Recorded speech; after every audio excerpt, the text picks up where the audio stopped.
ویسے تعارف کی میرے خیال میں ضرورت بھی نہیں ہے، کیوں نہ کہ میں جانتا ہوں کہ تمہارا نام مدام لوسیا ہے اور یہ چیف باس ہے، اور اب تم پوچھو گی کہ کس کا چیف باس، تو میں بڑے اطمینان سے اس وہی جواب دے کر انعام حاصل کرنے کا حقدار بن جاؤں گا۔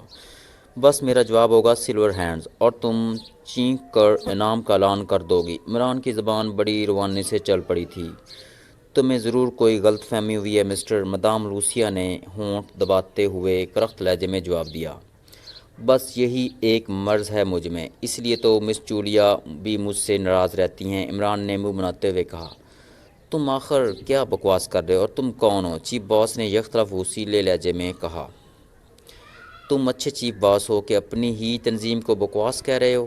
ویسے تم نے یہاں آ کر میرا اچھا خاصا خرچہ بچا دیا ہے، ورنہ پہلے میرا خیال تھا کہ میں مدام لوسیا کے ساتھ ہنی مون منانے کے لیے جب ناران جاؤں گا تو تم سے ملاقات ہو جائے گی۔ عمران نے جواب دیا، اس کے لبوں پر بڑی شرارت بھری مسکراہٹ دوڑ رہی تھی۔ عمران، وقت ضائع کرنے کی کیا ضرورت ہے؟ جولیا نے سخت لہجے میں کہا۔ اسے شاید عمران کا ہنی مون والا فکرہ پسند نہ آیا تھا، لیکن اس سے پہلے کہ اس کا فکرہ مکمل ہوتا، مدام لوسیا یکطرف اس طرح اچھلی کہ جیسے بجلی چمکتی، اور عمران اور جولیا دونوں ہی ضرب کھا کر بے اختیار کئی قدم پیچھے ہٹنے پر مجبور ہو گئے۔ اسی لمحے چیف باس نے یکطرف دروازے کی طرف چھلانگ لگائی، لیکن دوسرے لمحے وہ بری طرح چینکتا ہوا پشت کے بل واپس فرش پر جا گرا۔ تم کہاں جا رہے ہو مسٹر چیف باس؟ پہلے فیصلہ تو ہونے دو کہ مجھے کس کے ساتھ ہنی مون منانا ہے، عمران نے منہ بناتے ہوئے کہا۔ ادھر مدام لوسیا نے ان پر چھلانگ لگا کر کلا بازی کھائی، اور ایک بار پھر وہ اچھل کر ان پر ضرب لگانے کے لیے بڑھی۔ جولیا، عمران نے چینک کر ایک طرف ہٹتے ہوئے کہا، اور جولیا، جس کے ہاتھ سے ریوالور پہلی ہی ضرب کی وجہ سے نکل کر دور جا گرا تھا۔ عمران کی آواز سنتے ہی یکطرف اچھل کر ایک طرف ہٹی، اور اچھل کر اپنے اوپر آتی ہوئی مدام لوسیا کو اس نے کسی لٹو کی طرح گھوم کر لات جما دی، اور مدام لوسیا چینکتی ہوئی پلٹ کر نیچے گری ہی تھی کہ اس بار جولیا نے اس پر چھلانگ لگا دی۔ وہ عمران کا مطلب سمجھ چکی تھی کہ اسے اس مدام کو سنبھالنا ہے۔ چیف باس نیچے گرتے ہی کسی گیند کی طرح اچھلا، اور اس نے یکطرف گھوم کر عمران کے پہلو پر ضرب لگانی چاہی، لیکن عمران اس سے بھی زیادہ تیز رفتاری سے گھوما، اور اس بار چیف باس کے حلق سے ذبح ہوتی ہوئی بکری جیسی گڑگڑاہٹ نکلی، اور وہ فرش پر گر کر تڑپنے لگا۔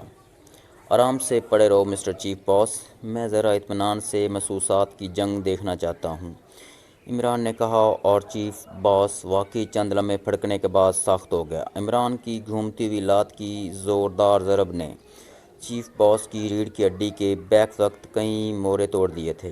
ادھر جولیا اور مدام لوسیا کے درمیان واقعی زوردار لڑائی جاری تھی۔ مدام لوسیا کے لڑنے کا انداز بتا رہا تھا کہ وہ کسی صورت بھی جولیا سے کم نہیں ہے، اور پھر واقعی اس نے جولیا کو بڑے ماہرانہ انداز میں کنگ فو کے خوفناک داؤ بلیک کوبرے میں پھنسا لیا تھا۔ جولیا کا سر زمین پر ٹکا ہوا مدام کے دونوں پیروں میں جکڑا ہوا تھا، اور اس کی دونوں ٹانگیں مدام لوسیا نے پکڑ کر انہی مخالف سمتوں میں دبا رکھا تھا، اور عمران نے ہونٹ کھینچ لیے۔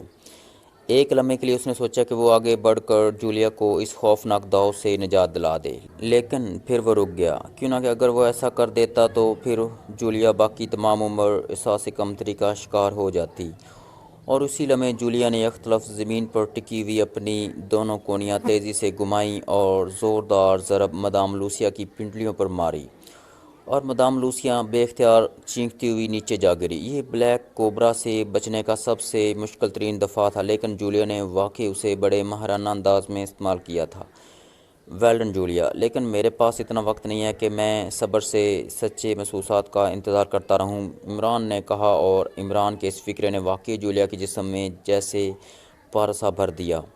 مدام لوسیا نے گرتے ہی کروٹ بدل کر جولیا کو اپنے جسم کے نیچے دبانا چاہا، لیکن جولیا نے اپنے جسم کو زور سے پیچھے کی طرف جھٹکا دیا، اور اس کے دونوں پیر پوری قوت سے مدام لوسیا کی ٹھوڑی پر پڑے، اور مدام لوسیا کے حلق سے بے اختیار چیخ نکل گئی، اور اس کی گرفت خود بخود جولیا کی ٹانگوں پر ختم ہو گئی، اور جولیا نہ صرف اچھل کر کھڑی ہونے میں کامیاب ہو گئی، بلکہ اس نے کسی لٹو کی طرح گھوم کر پوری قوت سے سینڈل کی نوک مدام لوسیا کے جبڑے پر ماری، اور پھر یکطرف جھک کر اس نے لوسیا کے ضرب کھا کر مڑتے ہوئے جسم کو دونوں ہاتھوں میں پکڑا، اور اسے یکطرف ذرا سا اوپر اٹھا کر چکر دے کر نیچے پھینکا کہ مدام لوسیا پوری طرح مڑ ہی نہ سکی، البتہ اس کا چہرہ جولیا کے سامنے آ گیا اور پھر جولیا نے اچھل کر دونوں پیر جوڑ کر پوری قوت سے اس کے چہرے پر جما دیے اور مدام لوسیا کے حلق سے خوفناک چیخ نکلی۔ جولیا کی نوکدار ایڑیوں اور جوتے کی ضرب نے واقعی مدام لوسیا کے چہرے کا برتا بنا کر رکھ دیا۔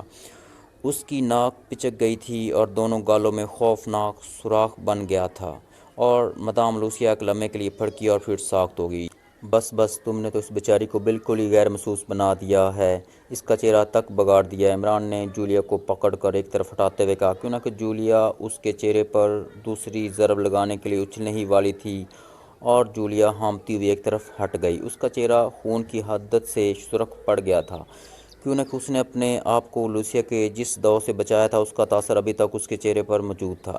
عمران نے واچ ٹرانسمیٹر کا بٹن کھینچا اور پھر جیسے ہی ڈائل پر سرخ رنگ کا نقطہ چمکا، عمران نے گھڑی کو منہ سے لگا لیا۔ Hello Imran calling, over, Imran نے کہا۔ یس صفدر اٹینڈنگ، اوور، دوسری طرف سے صفدر نے جواب دیا۔ گروہ کے سرغنہ قابو میں آ چکے ہیں، اب میں کوٹھی میں جا رہا ہوں، میرا خیال ہے کہ اندر 1-2 آدمی ہی ہوں گے، کیوں نہ کہ ہمیں ٹریپ کرنے کے لیے وہ زیادہ آدمی اندر نہ رکھ سکتے تھے۔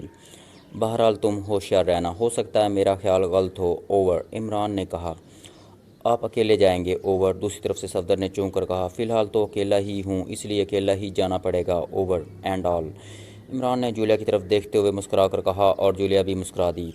تم ان کا خیال رکھنا، انہیں زندہ رہنا چاہیے، کیوں نہ کہ ان سے باقی تنظیم کی تفصیلات معلوم کرنی ہیں، عمران نے آگے بڑھ کر ایک طرف پڑی ہوئی ریز گن اٹھاتے ہوئے جولیا سے کہا اور جولیا کے سر ہلانے پر وہ دوڑتا ہوا کمرے سے نکلا اور پھر راہداری کراس کر کے وہ سیڑھیاں اترتا ہوا نیچے برآمدے میں آ گیا۔ ملحقہ کوٹھی کے ساتھ مشترکہ دیوار کچھ زیادہ اونچی نہ تھی، اس لیے وہ برآمدے سے ہوتا ہوا مشترکہ دیوار تک پہنچا اور پھر اس نے گن کاندھے سے لٹکائی اور اچھل کر دونوں ہاتھ دیوار پر رکھے۔ دوسرے لمحے اس کا جسم قوس کی صورت میں اچھل کر دیوار پر جا کر ٹک گیا۔ کوٹھی خالی نظر آ رہی تھی۔ عمران ایک لمحے دیکھتا رہا اور پھر وہ اٹھا اور بجائے اندر کودنے کے وہ دیوار پر تیزی سے دوڑتا ہوا پچھلی طرف کو پڑ گیا۔ اسے یقین تھا کوٹھی کے اندر لازماً کوئی موجود ہوگا اور اگر وہ سامنے کے رخ نیچے کودا تو ہو سکتا ہے کہ وہ نشانہ بن جائے اور کھلی جگہ پر وہ آسانی سے نشانہ بن سکتا تھا۔ اس لیے بجائے نیچے کودنے کے وہ پچھلی طرف گیا اور پھر عمارت شروع ہونے کے تھوڑے ہی فاصلے پر وہ جان بوجھ کر سائیڈ گلی میں زور سے کود گیا۔ اس کے اس طرح کودنے سے اچھا خاصا دھماکہ ہوا اور عمران چاہتا بھی یہی تھا۔ چنانچہ کودنے کے بعد وہ کندھے سے گن اتار کر تیزی سے عمارت کی دیوار کے ساتھ چپک گیا۔ چونکہ یہ سائیڈ گلی سامنے اور پچھلے لان دونوں طرف کھلتی تھی، اس لیے وہ فیصلہ نہ کر پا رہا تھا کہ اسے پچھلے لان سے چیک کیا جائے گا یا سامنے سے، اس لیے وہ دیوار سے چپکا ہوا دونوں طرف بڑے چوکنے انداز سے دیکھ رہا تھا۔ اسی لمحے اس کے احساس کانوں میں عمارت کے سامنے کے رخ کسی کے قدموں کی آواز سنائی دی اور اس کے لبوں پر مسکراہٹ دوڑنے لگی۔ وہ جلدی سے آگے بڑھتا گیا اور پھر عمارت کے کونے پر جا کر رک گیا۔ چند لمحے بعد ایک آدمی کے سامنے کے رخ سے سائیڈ پر آنے کی آہٹ سنائی دی اور پھر ایک غیر ملکی نے سر باہر نکال کر سائیڈ گلی میں جھانکا ہی تھا کہ عمران نے ریز گن کا ٹریگر دبا دیا۔ ریز گن سے سرخ رنگ کی شعاع نکلی اور جھانکتے ہوئے غیر ملکی کے چہرے پر پڑی۔ دوسرے لمحے ایک چینخ کے ساتھ ہی اس غیر ملکی کے گرنے کا دھماکہ سنائی دیا اور عمران اچھل کر آگے آیا۔ وہ غیر ملکی بجلی کی سی تیزی سے اٹھ ہی رہا تھا کہ عمران نے دوبارہ ٹریگر دبا دیا اور اس بار گن سے نکلنے والی شعاع اس کے جسم سے ٹکرائی اور وہ دوبارہ زمین پر گر کر ساخت ہو گیا۔ عمران چند لمحے خاموش کھڑا رہا، پھر آگے بڑھا اور آہستہ آہستہ سائیڈ سے ہو کر سامنے والے برآمدے کی طرف بڑھنے لگا، لیکن برآمدہ خالی پڑا تھا۔ عمران برآمدے میں داخل ہوا۔ وہ بے حد چوکنا اور محتاط تھا، لیکن پھر اسے معلوم ہو گیا کہ کوٹھی خالی پڑی تھی تو وہ تقریباً پوری کوٹھی گھوم گیا۔ وہ نہیں چاہتا تھا کہ اچانک کوئی چھپا ہوا آدمی نکل آئے، کیوں نہ کہ ایسی صورت میں وہ آسانی سے ہٹ ہو سکتا تھا، لیکن جب پوری کوٹھی چھان مارنے کے بعد اسے یقین ہو گیا تھا کہ کوٹھی میں سوائے اس آدمی کے جو گن کا شکار ہو کر سامنے کے رخ مفلوج ہوا پڑا تھا اور کوئی آدمی نہیں ہے، تو وہ تیزی سے پھاٹک کی طرف بڑھتا گیا۔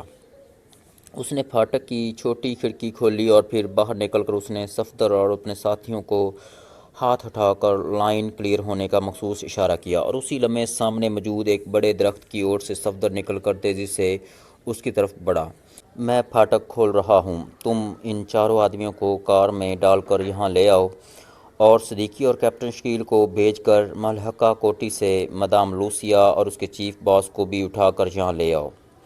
عمران نے صفدر کو ہدایت دیں اور پھر صفدر کے واپس مڑ جانے پر وہ واپس اندر آیا اور اس نے پھاٹک کا بڑا ہک کھول دیا اور پھر تیز تیز قدم اٹھاتا واپس کوٹھی میں چلا گیا۔ اسے اب اس جیولری کی تلاش تھی جو مدام لوسیا گارڈ سے واپس لے آئی تھی، اور اب پھر جب تک اس کے ساتھی اکٹھے ہوتے اس نے ایک الماری کے خفیہ دراز سے وہ جیولری برآمد کر لی۔ اب ان کا کیا کرنا ہے؟ صفدر نے لوسیا، چیف باس اور اب مفلوج آدمی کے متعلق پوچھا۔ بس کھیل ختم اور پیسہ؟ او سوری، یہ جیولری ہضم ہے، انہیں دانش منزل پہنچا دو اور اپنے باس کو رپورٹ دے کر تم فارغ۔ عمران نے کہا، لیکن تم؟ جولیا نے چونک کر پوچھا۔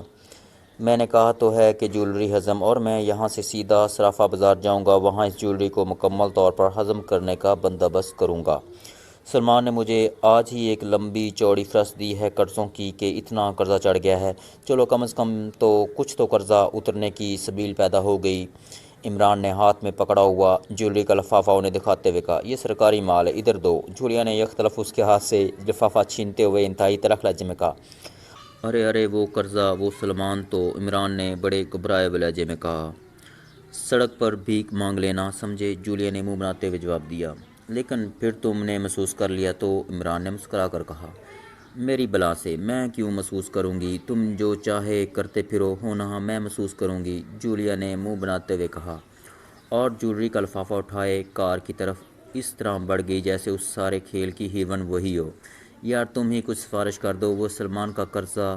عمران نے صفدر کی طرف دیکھتے ہوئے منت بھرے لہجے میں کہا، سلیمان سے ہی قرضہ لینا شروع کر دیں، وہ یقیناً آپ سے زیادہ امیر ہوگا۔ صفدر نے ہنستے ہوئے کہا، اوہ واقعی اس کا تو مجھے خیال ہی نہ آیا تھا، میں نے ایک روز اس کی بینک اکاؤنٹ سلپ دیکھی تھی، ایک پرانی کتیلی میں چھپی ہوئی پڑی تھی، 10 لاکھ روپے جمع تھے۔ کمال ہے، میرا باورچی ہو کر مجھے قرضہ نہ دے، اس کی جرات ہے؟ عمران نے آنکھیں نکالتے ہوئے کہا، اور صفدر اور اس کے باقی ساتھی بے اختیار کہہ کہا مار کر ہنس پڑے۔